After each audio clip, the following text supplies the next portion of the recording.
Beloveds, when you are being asked, when it is being suggested that you remember, it is much like pulling back a veil. You are being asked to remember the tenderness of the heart. You're being asked to remember a light in darkness. You're being asked to shift a focus away from, yes, indeed, the righteousness, the need to say, my perspective and my point of view is the one that needs to dominate any particular experience.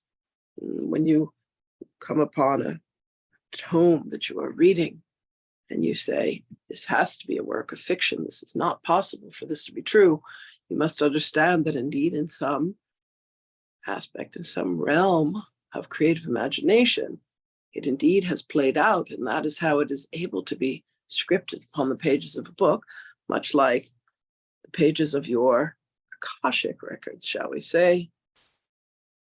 Every thought that you think, every word that you utter, and every action that you take, whether it is an action that is in alignment with love or one that is not. And you must come to understand, beloved, that ultimately everything is in alignment with love. Or if love is the very substance of all that it exists, there are merely frequencies or levels of love. But when you have allowed yourself to rise to the highest frequency, what you have done is you have chosen love. You have said, in this moment, I am going to allow myself to reconcile and to remember what it is to see love in all circumstances, to look through the eyes of love, to listen with the ears of love, to touch with the hands of love, to live from the place of love, the consciousness. But what is this exactly? It means that you are not looking for what is wrong with another. You are looking for what is right within them.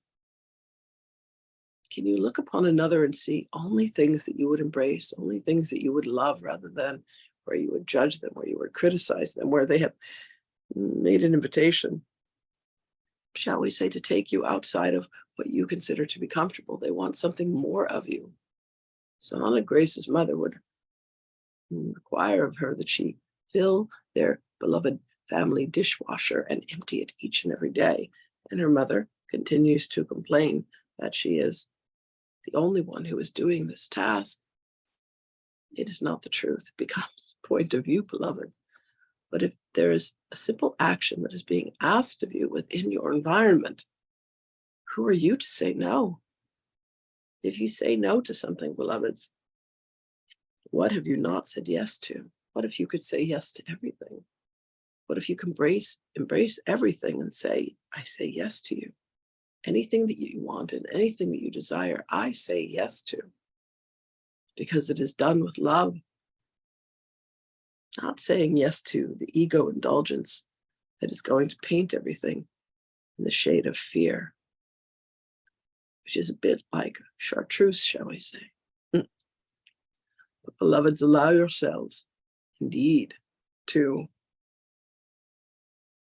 make a choice, a very conscious choice of right use of will, to say, Holy Spirit, higher self, oversoul, anyone who's listening, show me what it is to see everything through the eyes of love. Show me what it is to experience everything through the heart and the mind of love, and watch the very landscape of your existence begin to shift and change. Because your orientation and your focus and your intention and your desire is to be in alignment with that is beautiful and joyous and loving and kind. You will find such happiness when you can live in the realm of gratitude for all that you have been granted, and do so from a consciousness that allows you to know only the truth. Those are our words of wisdom for you, precious and beloved ones. We wish you much joy this very day. Blessings to you always. Greetings and salutations. And indeed, we will speak with you again.